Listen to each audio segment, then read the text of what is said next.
Good afternoon, teacher. Today I will show you the proper steps on how to cook salmon sinigang. The ingredients are ginger, onion, tomato, green chili, radish, eggplant, lettuce, and salmon. First, we need to wash the vegetables.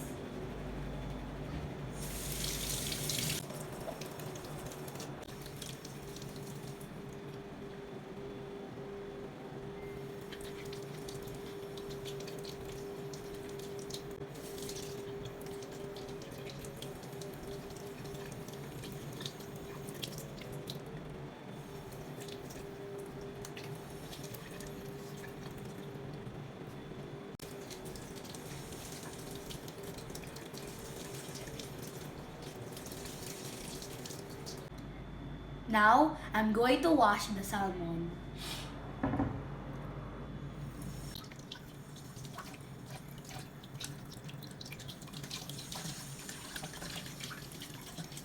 Now, let's cut the ingredients.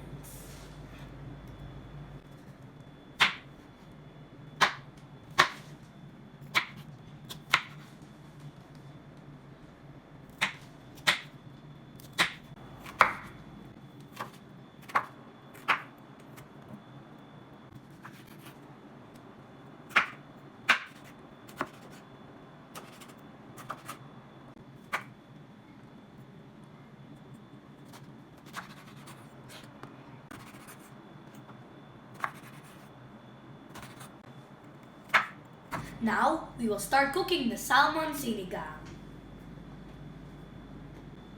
First, we will add the oil in the pot. My mom prefers to first saute the ginger and onion.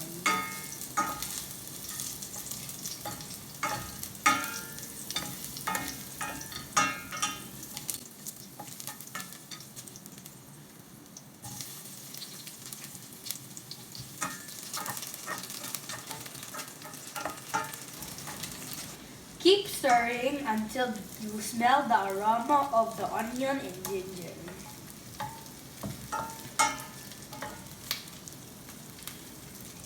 Now let's add the tomatoes.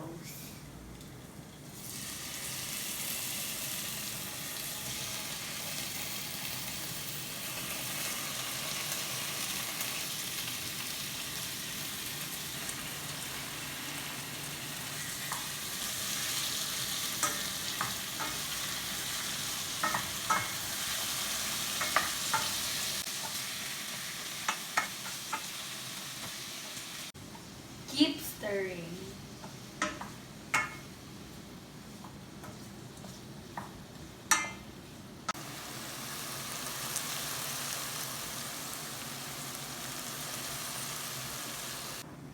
Now we will add our main ingredient, salmon.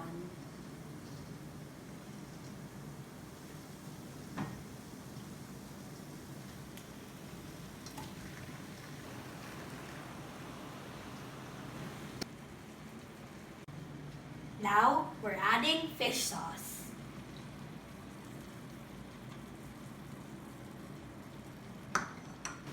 Next, we're adding the vegetables.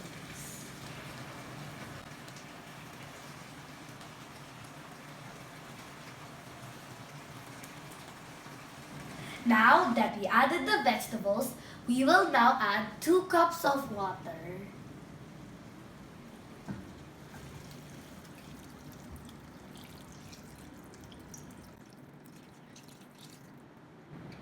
Now we will cover and let it sit for 5 to 8 minutes. Now that we set it for 5 to 8 minutes, the water has boiled. Next, we're gonna add the sinigang mix. We're gonna add the sinigang mix. But if you have fresh sampalok, you can also use it too.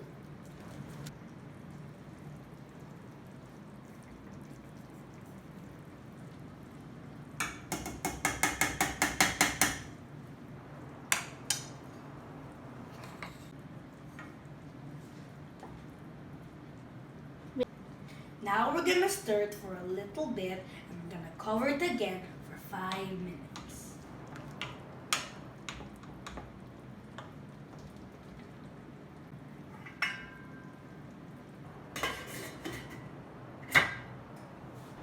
Since our sinigang is already cooked, let's now add the lettuce.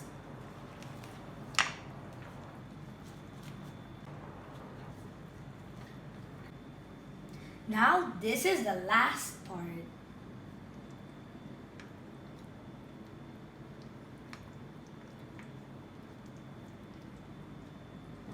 Let's try.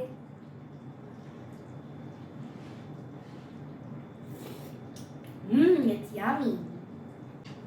And those are the steps on how to cook salmon sinigang. Thank you.